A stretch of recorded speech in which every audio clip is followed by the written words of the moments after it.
They hurt you. They left without looking back. But now, they're here again. Why? What could make someone return after causing pain?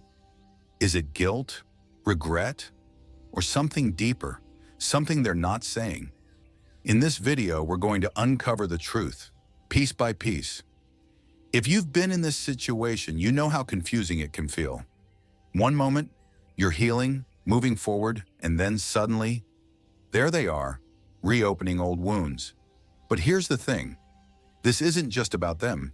It's about you, your choices, your peace. By the end of this video, you'll have a clear understanding of the hidden motives that bring people back into your life after they've caused harm.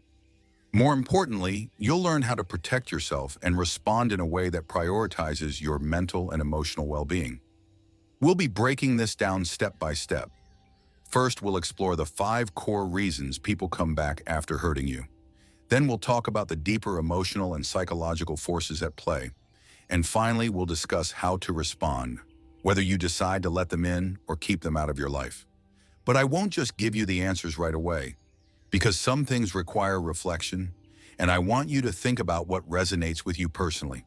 Before we start, let me ask you, has this ever happened to you?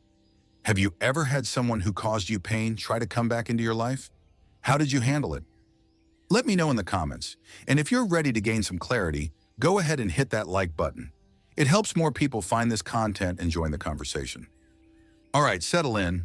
This is going to be a thoughtful conversation, one that might challenge you to look at your past and current relationships in a new way. Let's begin. Now that we've set the stage, let's get into the real reasons people come back after hurting you. These reasons aren't always what they appear to be, and understanding them can help you see their return for what it truly is. Let's take this one step at a time. Guilt and regret. The first and perhaps most common reason someone comes back is guilt. They've had time to reflect on their actions, and the weight of what they've done starts to catch up with them. But here's the thing. When someone feels guilty, their return is often more about easing their own discomfort than repairing the damage they cause. Think about it. When someone says, "I've been thinking about what I did to you," it sounds sincere, doesn't it? But listen closely. Is their focus on how they've made you feel? Or is it on how bad they feel about themselves? This distinction matters. Their guilt is about their conscience, not your healing. For example, imagine this. You've been ghosted by a close friend or partner. They disappeared, no explanation, no apology. Months later, you're finally feeling okay, and out of nowhere, they send you a message. "Hey, I've been thinking about how I left things between us. I just wanted to say I'm sorry." Sounds thoughtful, right? But notice this. It's about how they feel. They're not asking how you've been, what you went through, or what you need to move forward. They're here to clear their conscience, not fix the relationship. It's like someone borrowing money from you, ghosting you for years, and then showing up out of nowhere to tell you they feel bad about not paying you back, but still not offering to pay. Their guilt is a weight they want to unload, and they think dropping it at your feet will make them feel lighter. Here's where Stoicism can guide us. You cannot control their guilt, and you are not responsible for alleviating it. Marcus Aurelius reminds us, "You have power over your mind, not outside events. Realize this, and you will find strength." Their guilt belongs to them, not you. When they come back, it's up to you to decide whether their presence benefits your peace or if it's just another disruption. What about you? Have you ever experienced someone coming back out of guilt? Did they take responsibility, or was it more about easing their conscience? Share your story in the comments. I'd love to hear how you handled it. Ego boost. The second reason people come back is one we don't always recognize right away. Ego. It's not that they regret hurting you or miss you. It's that they need to feel important. They want to know they still have power, influence, or control over your emotions. This isn't about love, connection, or even guilt. It's about feeding their ego. Here's the uncomfortable truth. Some people are addicted to being needed. They thrive on the idea that you'll always make space for them, no matter what they've done. When life stops going their way, when they lose attention elsewhere, or when they feel forgotten, they come running back to see if you'll still respond. They're testing the waters, not for reconciliation, but for validation. Let's say you've moved on after a bad breakup. You're starting to feel confident again, maybe even happy. Then out of nowhere, you get a message. Hey, I just wanted to see how you're doing. Harmless, right? But notice what happens next. They don't actually ask about your life. Instead, they steer the conversation toward their needs. I've been struggling lately, or I've been thinking about us a lot. They're fishing for reassurance, looking to see if they still matter to you. They might not even want to get back together. They just want to know that they could. That lingering influence is their way of inflating their ego, and if you're not careful, it can leave you questioning your progress. This is where boundaries come in. Stoicism teaches us to guard our inner peace by not letting external forces dictate our emotions. Epictetus said, "No one can harm you unless you allow it." When someone comes back looking for an ego boost, remind yourself. Their need for validation doesn't have to disrupt your sense of self-worth. Your peace is not theirs to borrow. Have you ever felt like someone was testing your boundaries just to see if they still had influence over you? How did you respond? Let me know in the comments. I'd love to hear how you protected your peace. So now we've explored guilt and ego, two of the most common reasons people come back. But there's more to this puzzle. Sometimes their return isn't about emotions at all. Sometimes it's pure convenience.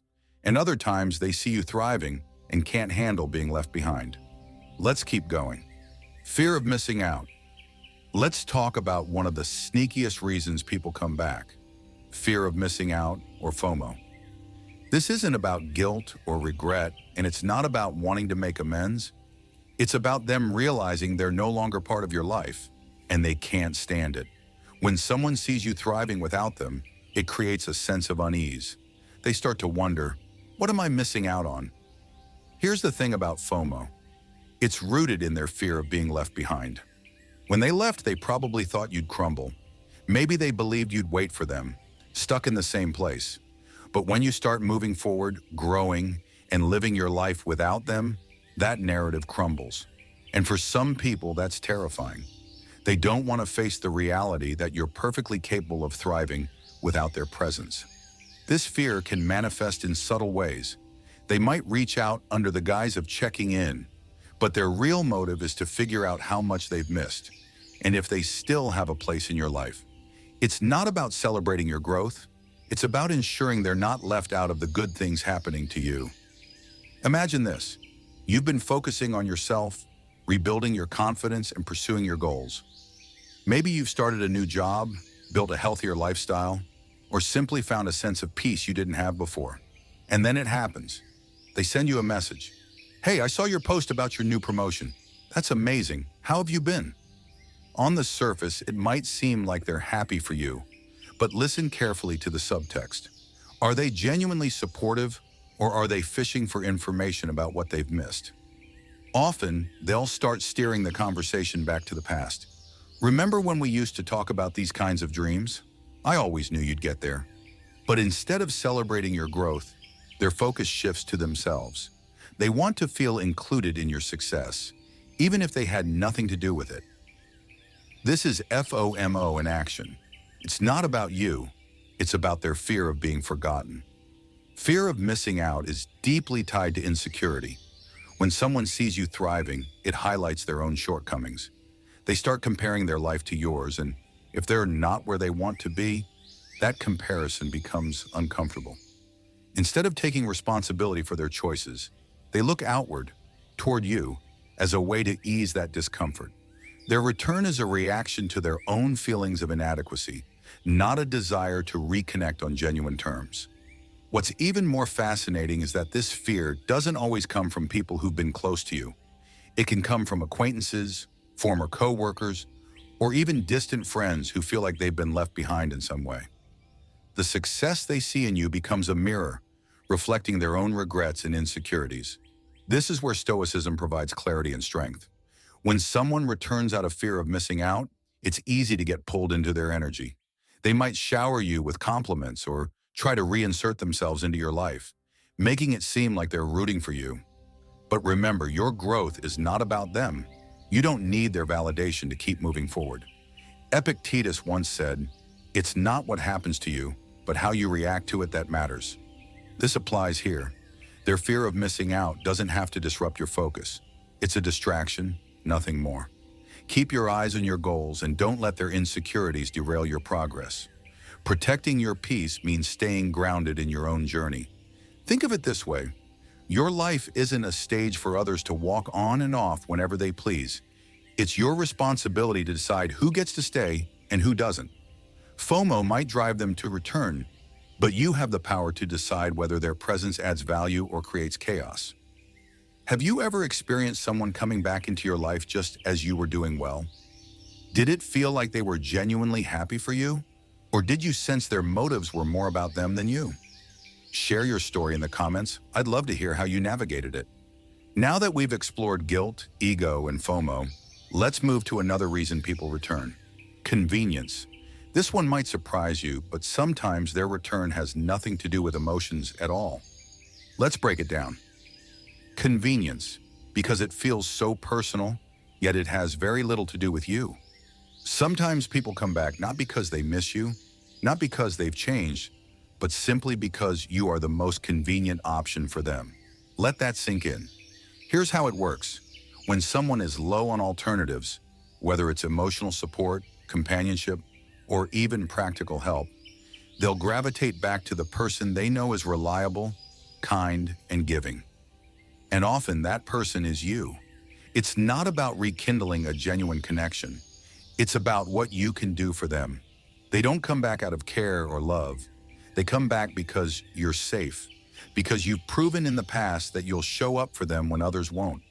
This kind of return can feel manipulative, even if it's not intentional.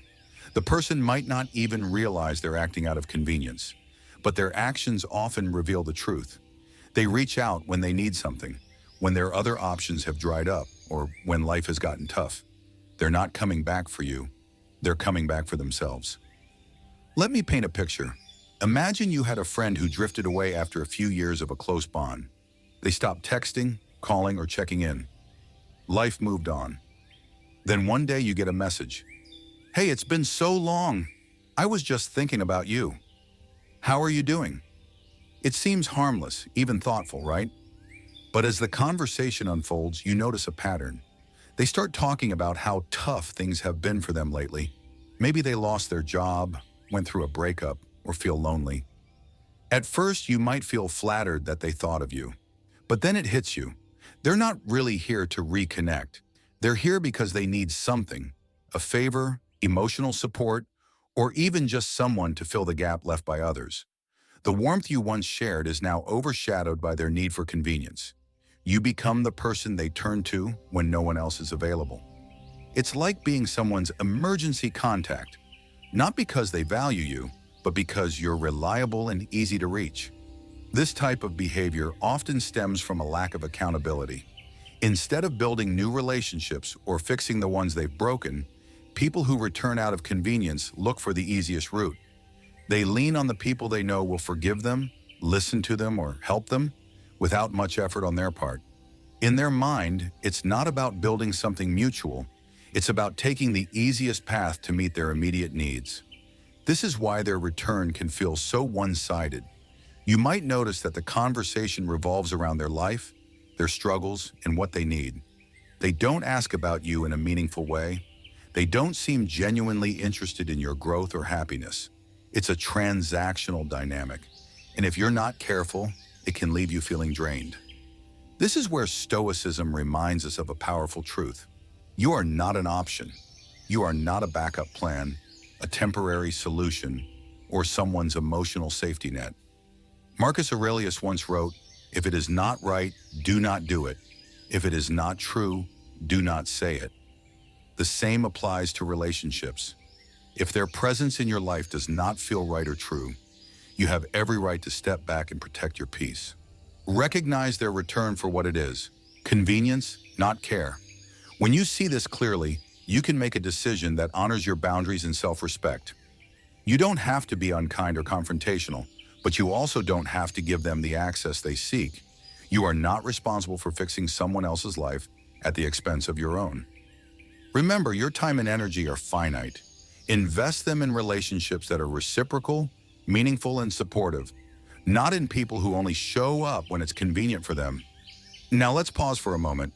Have you ever been in a situation where someone returned to your life and it felt more about what you could do for them than about rebuilding the connection? How did you handle it?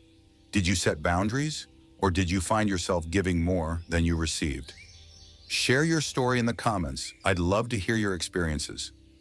We've talked about guilt, ego, fear of missing out, and now convenience. But there's one more reason that can bring people back: true change. This one is rare, but it's worth exploring because when it's genuine, it can lead to healing and growth.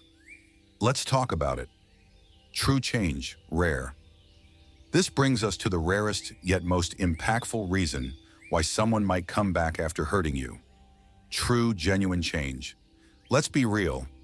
This doesn't happen often, but when it does, it can transform a broken relationship into something meaningful.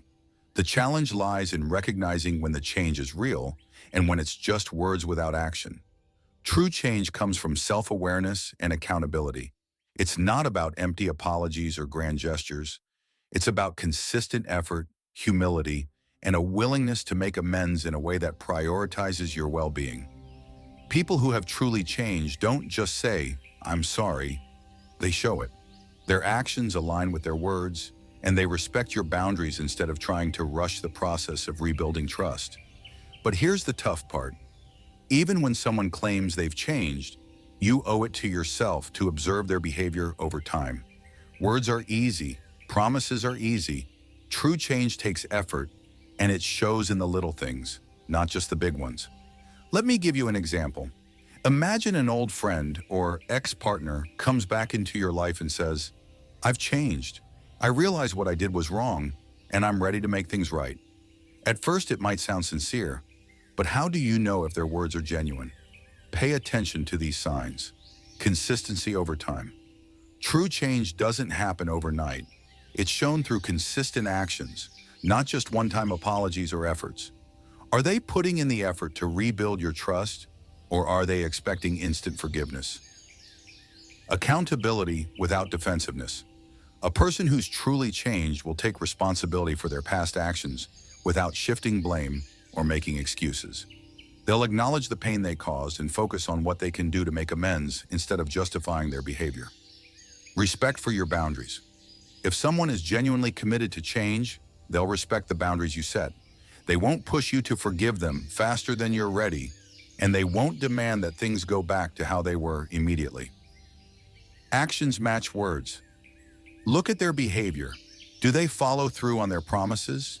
Do they show up consistently, even when it's inconvenient for them? Words without action are just noise. Focus on your healing, not just theirs. Someone who's truly changed will prioritize your feelings and your healing. They'll recognize that rebuilding trust takes time and patience, and they'll support you through that process instead of rushing to feel better about themselves.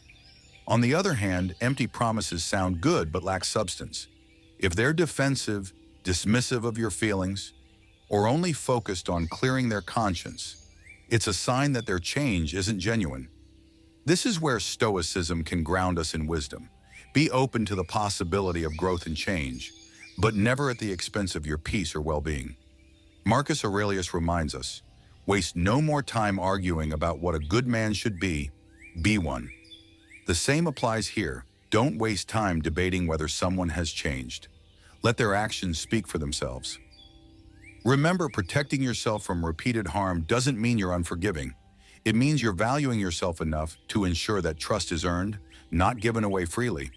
Stoicism teaches us to approach relationships with clarity, not attachment. If someone has truly changed, they'll show it and you'll feel it. Not because of what they say, but because of what they consistently do. Have you ever had someone come back into your life claiming they've changed? How did you handle it? Did their actions align with their words, or did you feel like it was just another empty promise? If you're comfortable sharing, drop your story in the comments. Your experience might help someone else who's navigating a similar situation.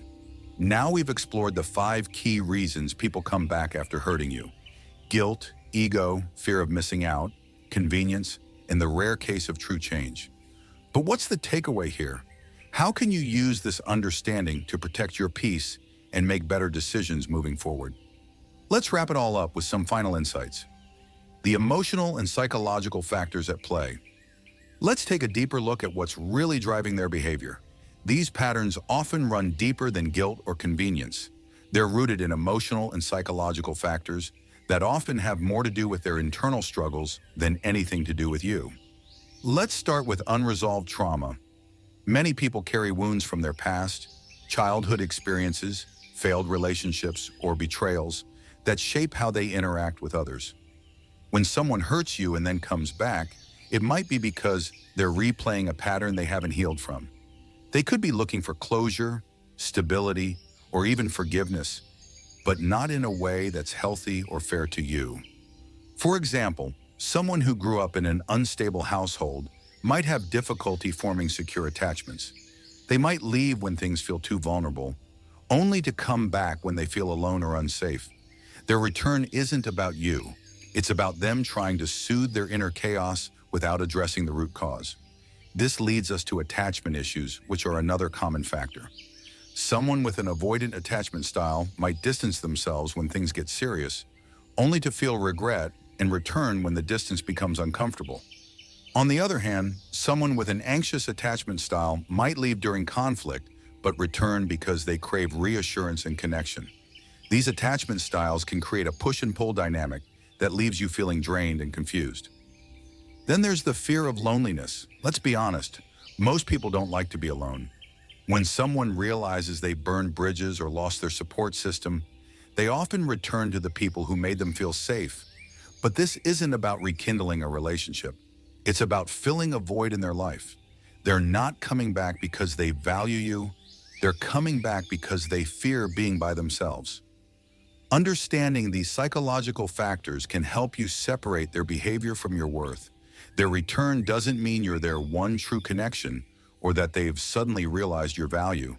More often than not, it reflects their inability to process their emotions or confront their pain in a healthy way. Now let's talk about something more intentional, emotional manipulation. While some people come back because of unresolved emotions or attachment issues, others use calculated tactics to re-enter your life. They might not be consciously malicious, but their actions can still leave you feeling used or controlled. One common tactic is love bombing.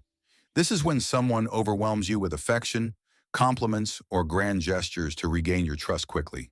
They might say things like, "I've missed you so much," or "I can't believe I let someone like you go." It feels flattering at first, but notice how fast they try to rebuild the connection. Love bombing often bypasses accountability and focuses on pulling you back into their orbit before you can think critically about what's happening. Another tactic is guilt tripping. They might say things like, "I've been so lost without you," or "I don't know how I'll move forward if you don't give me another chance." This approach shifts the emotional burden onto you, making you feel responsible for their well-being. It's a way of making you feel obligated to let them back in, even if it's not what's best for you. Finally, there's the vague apology. Instead of directly acknowledging their behavior, they'll say things like, "I'm sorry for everything," or "I know I've made mistakes." These statements lack specificity, which makes it harder for you to hold them accountable. It's an attempt to clear their conscience without actually addressing the harm they caused. Signs of emotional manipulation. If you're unsure whether someone is using emotional manipulation, here are some signs to look out for. They avoid taking responsibility and shift the blame onto you or external circumstances. They rush the process of rebuilding trust, often with grand gestures or overly emotional declarations. They focus on their own needs and emotions, rather than acknowledging the impact of their actions on you. When you recognize these tactics, you can respond with clarity instead. So why does all of this matter? Why is it important to understand the emotional and psychological factors driving their return? The answer is simple. Awareness gives you control. When you understand that their behavior often has more to do with them than you, it becomes easier to detach emotionally and protect your peace. Here's the truth. You can't change someone else's motivations. You can't fix their trauma, heal their attachment issues, or fill their emotional void. But what you can do is set boundaries, prioritize your well-being, and approach the situation with a clear mind. Practical advice for detachment. First, take a step back and observe their actions. Are they showing real accountability, or are they using emotional tactics to pull you back in? Second, remind yourself that you are not responsible for fixing their pain. Their healing is their journey, not yours. Third, focus on your growth. When you prioritize your own well-being, it becomes easier to let go of relationships that no longer serve you. As Epictetus said, if someone succeeds in provoking you, realize that your mind is complicit in the provocation. This applies here. When someone returns, their behavior doesn't have to disrupt your peace. You have the power to respond calmly and intentionally rather than reacting emotionally. Have you ever experienced someone using love bombing, guilt tripping, or vague apologies to re-enter your life? How did you handle it? Did you recognize it right away, or did it take time to see the patterns? Share your thoughts in the comments. I'd love to hear how you approach the situation. Now that we've explored their emotional and psychological motivations, it's time to focus on what really matters: your response. How do you protect your peace, set boundaries, and decide whether to let someone back into your life or keep moving forward? Let's dive into the practical steps you can take. How to respond when they come back. Now that we've unpacked the reasons people come back after hurting you, the next question is, what should you do? How do you respond in a way that protects your peace and keeps you in control of the situation? Let's break this down step by step, focusing on practical and stoic approaches to handle these moments with clarity and strength. Pause and reflect. The first and most important step is this: pause. Take a breath. Resist the urge to react emotionally, whether it's anger, sadness, or even hope. When someone comes back, it's natural to feel a flood of emotions, but those emotions can cloud your judgment if you're not careful. Think of it like this. Imagine someone knocking on your door unexpectedly. Do you immediately throw the door open and let them in, no questions asked? Or do you take a moment to look through the peephole, assess who they are and why they're there, and then decide whether it's safe to let them in? This situation is no different. Before you respond, give yourself the time and space to process their return. Don't feel pressured to respond right away. It's okay to take a day or even a week to think about what you want to say or do. During this pause, ask yourself, what are their motives? Are they here to repair the relationship, or is this about their needs? What do I want from this situation, if anything? Write down your thoughts. Journaling can help you clarify your feelings and see the situation from a more objective perspective. Marcus Aurelius said, "You have power over your mind, not outside events. Realize this, and you will find strength." This means that no matter what they say or do, your response is within your control. Pausing allows you to respond thoughtfully rather than reacting impulsively. 2. Set clear boundaries. Once you've taken the time to reflect, the next step is to set boundaries. Boundaries are essential because they communicate what you will and won't tolerate. They're not about punishing the other person. They're about protecting your well-being and making your expectations clear. Without boundaries, you leave the door wide open for repeated harm. But with boundaries, you create a framework that prioritizes your peace and ensures that any future interactions are respectful and healthy. If you've been hurt by vague apologies, you might say, "I appreciate your apology, but I need specific actions to rebuild trust." If they've disrupted your life before, you could say, "I'm open to reconnecting, but I need to take things slow and see consistent effort from you over time." If you're not ready to let them back in, you can say, "I'm focusing on my growth right now, and I don't think it's the right time to revisit our relationship." Be direct. Boundaries should be clear and specific, not vague or open to interpretation. Be consistent. Once you set a boundary, stick to it. If you waver, it sends mixed messages and weakens your position. Epictetus reminds us, first say to yourself what you would be, and then do what you have to do. Setting boundaries is about defining who you are and what you stand for. It's an act of self-respect that strengthens your sense of identity and prevents others from overstepping your limits. 3. Focus on your peace. Finally, no matter how you choose to respond, your primary focus should always be on maintaining your peace. This means detaching from the outcome, letting go of the need to control their behavior, and prioritizing your own well-being. Journaling. Write about your emotions, your boundaries, and your intentions. This helps you process your feelings and see the situation clearly. Meditation. Spend a few minutes each day in quiet reflection. Focus on your breathing and let go of any thoughts that feel heavy or overwhelming. This creates mental space to respond calmly. Visualization. Picture the outcome you want, not in terms of their behavior, but in terms of your peace. Visualize yourself feeling calm, grounded, and in control of your response. Detaching from outcomes. Recognize that you can't control how they react to your boundaries or decisions. Your job is to protect your peace, not to manage their emotions or expectations. Here's a reminder. Focusing on your peace doesn't mean shutting people out entirely or being cold.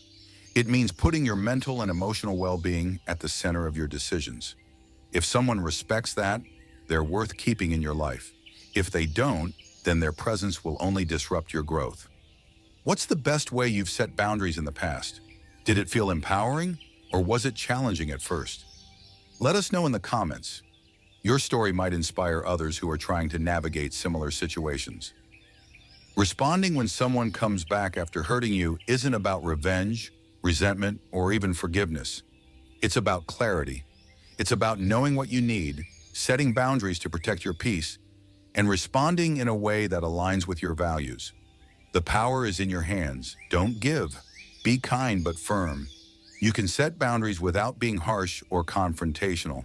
It's ab it away lightly. Now that you know how to respond with clarity and confidence, let's tie everything together. What's the ultimate takeaway from all of this? And how can you apply these insights to protect yourself moving forward? Let's wrap this up. This section provides practical steps, emotional reflection, and Stoic wisdom to guide viewers on how to respond thoughtfully. Let me know if you'd like help with the wrap-up or any other part. Let's take a moment to reflect on everything we've covered today. We've explored the 5 key reasons why people come back after hurting you. Let's quickly go over them one more time. Guilt and regret. Sometimes people return because guilt weighs heavily on them, but more often than not, their guilt is about easing their own conscience, not about truly repairing the harm they caused. Ego boost. For some, it's about validation. They want to know they still have power over your emotions, and their return is less about reconciliation and more about feeding their ego. Fear of missing out. When they see you thriving without them, their fear of being left behind can drive them to reach out. This isn't about celebrating your success, it's about their fear of being excluded. Convenience. Sometimes their return isn't about emotions at all, it's about convenience. You're the reliable option when other doors have closed, but that doesn't mean they truly value you. True change, rare. In rare cases, people come back because they've genuinely changed. But remember, actions speak louder than words. Real change is shown through consistent effort, accountability, and respect for your boundaries. Understanding these motivations helps you make decisions that prioritize your peace. When you recognize why they're coming back, you can respond with clarity and strength, rather than being swept up in emotion. Now let's bring this back to the Stoic philosophy that's guided us throughout this conversation. Marcus Aurelius once said, "You have power over your mind, not outside events. Realize this, and you will find strength." This is the key to protecting your peace. People will come and go. Their motives will vary. Some sincere, some self-serving. But the one constant in all of this is you. Your peace, your growth, your happiness. That's what matters most. You can't control their behavior, but you can control how you respond, and that's where your power lies. Remember, your life isn't a revolving door for people to walk in and out of at their convenience.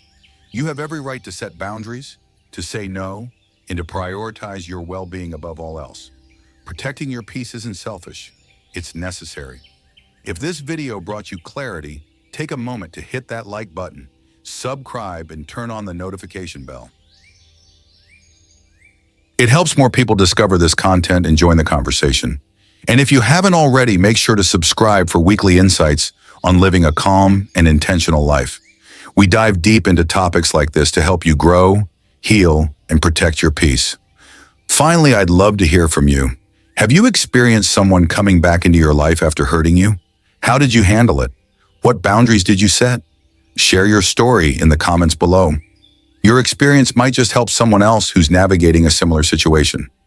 Thank you for spending your time with me today. Remember, you are in control of your life and your choices. No matter who comes back or why, your peace is yours to protect. Until next time, take care of yourself and keep growing.